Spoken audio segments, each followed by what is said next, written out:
Welcome to Charts Today. My name's David Linton, and today's edition for Wednesday, the 10th of June, comes to you from London. And we start by looking at the dollar, still sinking lower here. We saw yesterday we've lurched lower again, so we are still in bearish mode on the short term and the medium term chart, and the long term chart now sitting right on the edge on the chart there.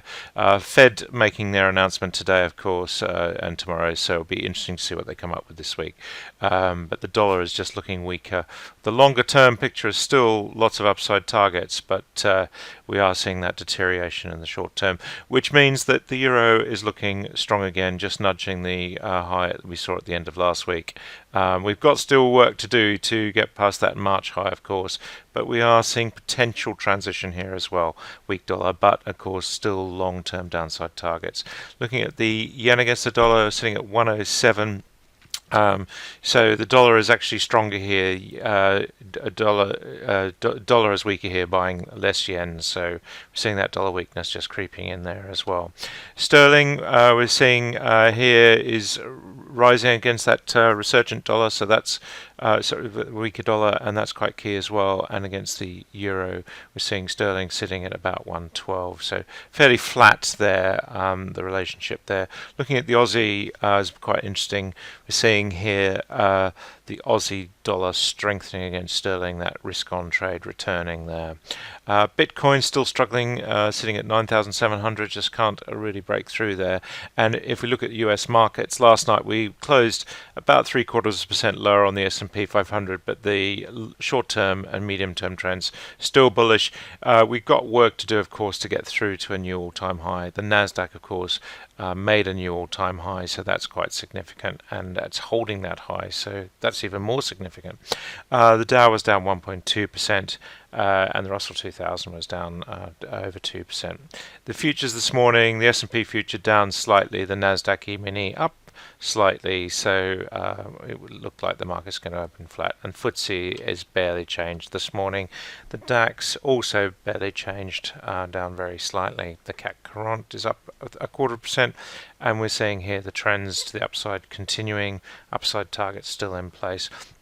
Asia was off a little bit. We saw Japan down 0.25%. Hang Seng was virtually unchanged, and the Chinese market down nearly 0.5%. Still just struggling when you look at the Chinese equities versus most Western markets. India was up 0.4%, but it has been underperforming, still hasn't managed to make it through the cloud on the medium-term chart. And if we look at the Aussie market, we were virtually unchanged here, but are still looking pretty strong. We'll take a look at the energy mix in a minute, but looking at gold, gold actually had a resurgent day yesterday, and it is bullish on all three time frames again, so that's looking better. Silver also just starting to break into bullish territory. US 10-year yield sitting at 0.81%. Just seeing a little bit of fall off, and of course the market anticipating the Fed. Apple shares still holding their all-time high, looking very strong there after a strong week last week.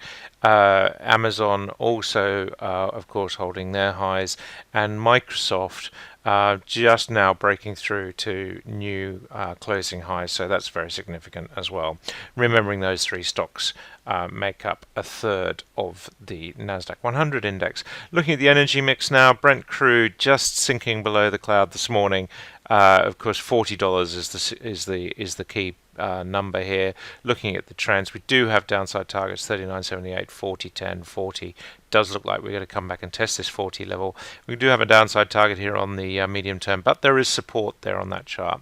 No really big clear downside targets at the moment, and this trend, if you look at it, really is still very much intact there. So until that trend breaks, it's really quite key to just watch that trend. But at the moment, $40 is the level. WTI, much the same picture, of course. We've got a few downside targets there. US NatGas, we've been bearish this week on NatGas. Longer term, where we feel that gas is making a transition, but shorter term, we are seeing falls there on NatGas. Coal sitting back at $54, hit resistance on the cloud there, and just looking a little bit toppy in the mid-50s. We've got some downside targets there still to play for.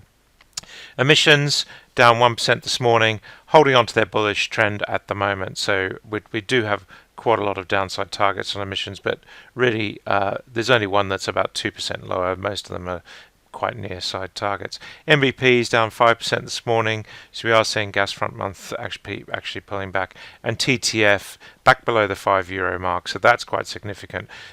We really, this 550 level is the critical level we've seen on TTF, and we're pulling back there, and of course we now have to watch for a fall back below €4, but for the moment we haven't got a downside target to that level at the moment.